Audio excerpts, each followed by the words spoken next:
All right, it looks like we're recording. So I have no idea what you're going to rant about, Ben Burgis. What do you got for me? I'm going to rant about Palestine and my reaction, my frustration with a lot of people's reactions to it. And in a way, this is actually a little while ago, we were talking about having you on my show, and we were talking about different things, and this is sort of in a lot of ways, this is the sort of rant version of like what I'd originally pitched. And this morning, I've been like, I don't know, the last couple of days I've mostly been grading and working on other things, but this morning I was like, okay, I'm gonna wake up and figure out something and like get together some notes about it so I can do this, because I've been promising to for a while, and I was gonna do something else, and then I was like, yeah, you know what? This is actually what I'm most frustrated about. I've been asked to rant. It's an unusual invitation, so hell with it. I'll rant about this. All right, you may proceed. All right. Well, I haven't, as I said, gotten that odd invitation to rant. I spent a while thinking about this, and one of the things that I've found the very most maddening in the last year has been the reaction of so many heterodox types to the atrocities in Gaza. And I promise this is going to get more ranty in just a moment, but I want to start by making it as clear as I can, both who I'm talking about and where I'm coming from in terms of larger positioning. So at a very rough approximation, when I say heterodox types, I mean people who aren't conservatives, but in the last several years have positioned themselves against dissidents, as dissidents against prevailing liberal orthodoxies, people who may even in many cases vote for Democrats or would if they lived in the United States. Some of them live other places, but who have certainly become enemies of normie libs to one extent or another, often because of concerns about free speech or identity politics. That, and I really want to emphasize this point, this is the half about where I'm coming from, are concerns I actually find pretty reasonable.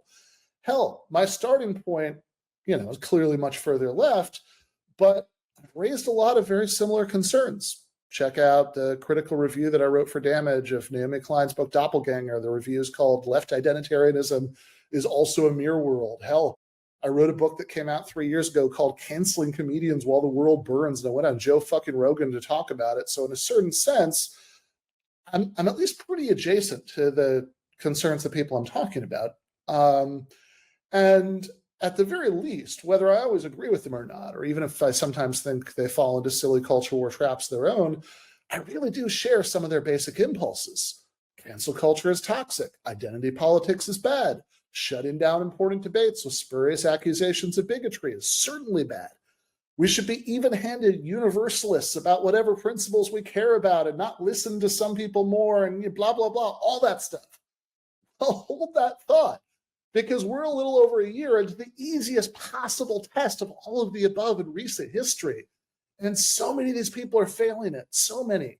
A lot of these people are Americans. All of them talk about American politics. And somehow a lot of them seem to be totally fine, 5 by 5, with the United States giving endless money and weapons to an apartheid ethno-state that's carrying out one of the best documented campaigns of ethnic cleansing in human history against its internal non-citizen population, right in the goddamn light of day, complete with Israeli soldiers posting TikToks every 5 minutes of themselves rifling through the lingerie drawers of Palestinian women they forced to leave their homes at gunpoint or playing with the children's toys. Every principle these people have ever claimed to care about in any other context, every one of them, points in the opposite direction. But some of them have always made a giant exception for this one country, this one situation, and a lot of them have just kind of let themselves be negatively polarized by their dislike of the left into poo-pooing the people protesting to stop the atrocities. You have a critique of identity politics? That critique is strong enough to get you to spend a lot of time and energy criticizing the relatively trivial identitarian irritations of the American culture war? Well, how in God's name is it not strong enough to make you an anti-Zionist? How is Zionism not one of the most dangerous and muscular forms of identity-based extremism on God's green earth in the 2020s? Certainly out of the forms of identitarian extremism that have any kind of mainstream purchase in the Western world in the third decade of the 21st century, Zionism has got to top the list. This is an ideology that says it's not only fine for a nation state to be the state of a particular ethnic subset of its citizens, and indeed people of that ethnicity from all over the world, rather than a state of everybody who lives in that country, which is something that anyone with the slightest, tiniest instinct for liberal universalism would rightly find abhorrent in literally any other context. They don't just say that. They say Israel's right to be an ethno-state is so important. It justifies massive systematic violations of what in literally any other context we would all agree are mind-numbingly basic rights.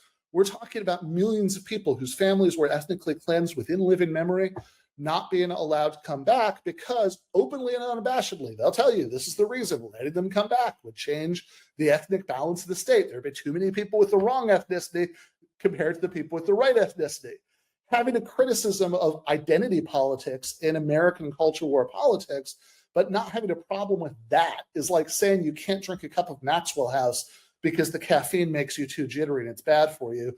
And then every 5 minutes sneaking into the bathroom to hoover up a gigantic line of Coke. We're talking about a state that's incorporated territory into its borders for the last 57 years and built entire cities of its own citizens in that territory, but has never once offered citizenship to the millions of people who were born in that territory for one reason and one reason only. One that every politician in the country's Zionist mainstream has been crystal clear about forever. They have zero shame about it, which is that letting these millions of people have citizenship would change the ethnic balance of the state. And oh, by the way, apologists love to say these weird, vapid talking points like, oh, how can you say it's apartheid when Arabs who are born on the Israeli side of the Green Line have citizenship rights? They can be doctors or lawyers or even elected to the Knesset. But I really think anyone capable of rubbing two thoughts together for warmth should be able to see through that one pretty quickly. First, even if the so-called Israeli Arabs, i.e. Palestinians whose families ended up on the right side of the line after the initial ethnic cleansing in 1948, really had all the rights of Jewish citizens, it would be a total non sequitur. Millions of people in territory that Israelis have incorporated into their country for every other purpose. Territory that they unabashedly say every 5 minutes they will never under any circumstances consider giving up.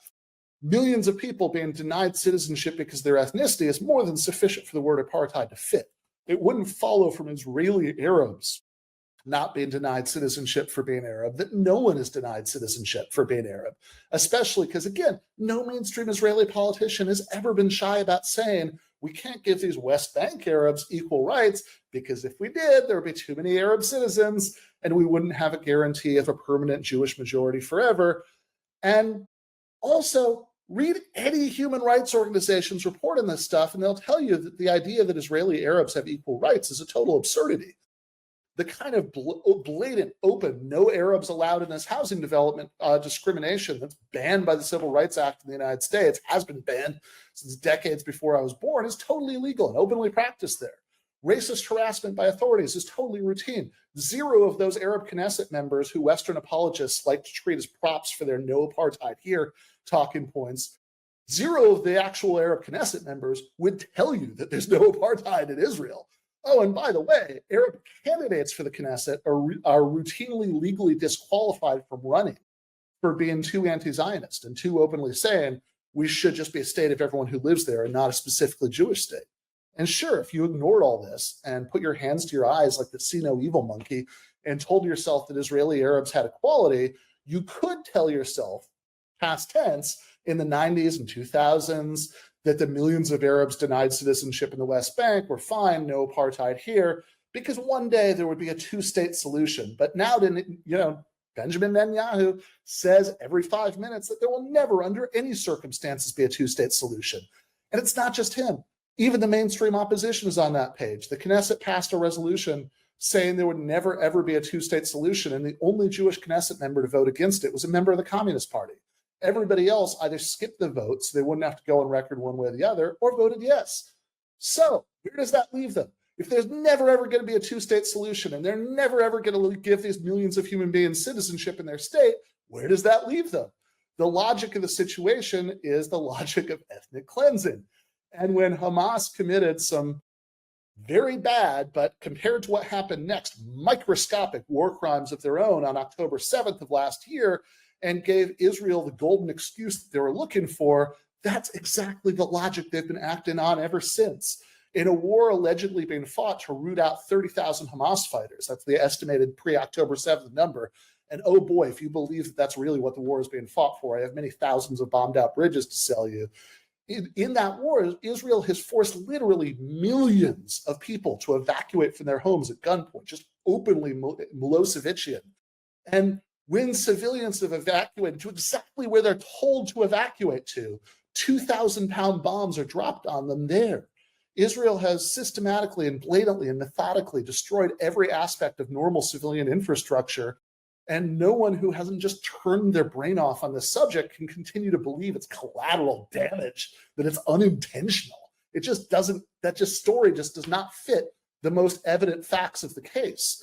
And meanwhile, there's been a flood of nonstop, openly genocidal rhetoric, just Rwanda-level rhetoric from members of the ruling party in the Knesset, from important cultural and political figures, from members of Netanyahu's cabinet. South Africa's genocide filing at the International Court of Justice has 12 straight pages of just some of the highlights of this stuff. Every single otherwise respected international human rights organization has said Israel's actions in Gaza, and a lot of similar stuff in the West Bank too, by the way, without even the Hamas excuse in many cases, that Israel's actions have been genocidal in intent. That's what they all say. That the goal is to kill so many civilians that the remainder are terrified for their lives, to make normal life totally impossible, to induce the rest, or as many of the rest as they can, to accept quote unquote voluntary resettlement out of the country. And you can tell yourself, if you really want to believe fairy tales, that every single human rights organization is just wrong about this because they have anti-Semitic bias against Israel. But hold on. Speaking of those heterodox types, we started out talking about, isn't this what the most degrading kind of identitarians do? Accuse everyone who takes the wrong side of a debate of being motivated by secret bigotry? Oh, and aren't we supposed to be concerned about campus snowflakes and safetyism? Well, the most severe outbreak of spurious accusations of bigotry and campus safetyism in our lifetimes has been playing out over the course of the last year over this. And so many heterodox types have let themselves be negatively polarized into being at best indifferent to it. Because sure, leftists they dislike are going to take the standard pro-Palestinian leftist position. And sure, they'll do all sorts of usual standard annoying leftist things when they explain their position. They'll engage in all sorts of silly rhetoric, etc. So it's easy for heterodox types who want to focus on all that to just focus on all that and ignore the identitarian, safetyist, censorious elephant in the room. As there are flat-out McCarthyite congressional hearings devoted to demonizing anyone who dissents against this balls-out identitarian extremist movement as being a bigot, and pretending to be oh so concerned about the safety of Jewish students because of protests to stop U.S. support for an ethnic apartheid state, expelling its internal non-citizen population and indiscriminately killing them. Never mind that anyone with even a moment's passing knowledge of the Palestinian solidarity movement, or frankly, the American left in general, could tell you with absolute rock-solid confidence that a hugely disproportionate number of these protesters are themselves Jewish, because of course they are. The left in general has always been hugely disproportionately Jewish, as right-wing anti-Semites never tire of pointing out. And in particular, the people on the left most likely to be focused on this issue because they've struggled within their own lives or fought with their own families about it are Jewish, fucking obviously. Yet we have flagship heterodox journal, The Free Press, devoting itself 24/7 to running cover for the identitarian ideology in question and 24/7 demonizing anyone who dissents from it and spuriously accusing them of bigotry and certainly ignoring the nonstop flood of free speech issues over this question since 10/7. And we even have podcasts I like, I won't name any names on that, spending way more time zeroing in on the excesses of the protesters than what should be their bread and butter, the Zionist elephant in the room of censoriousness and identity politics. We have heterodox libtypes. I don't know, Iona Italia, I think, has done this, right? The former editor of Ario, putting Israeli flags in their Twitter bios, which would frankly be the close equivalent of, if Twitter had existed in 1999, putting the Serbian flag in your Twitter bio then. And frankly, I don't want to hear from any of these people about free speech or identity politics in any other context after this.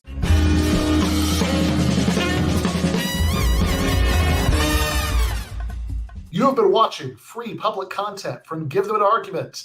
To access every single episode of the show, the main show on Monday nights, all of the streams, all of the debate breakdowns, all of the patron-exclusive post-games on Monday nights, all of the patron-exclusive bonus episodes every week, and much, much more, go to patreon.com/Ben Burgis.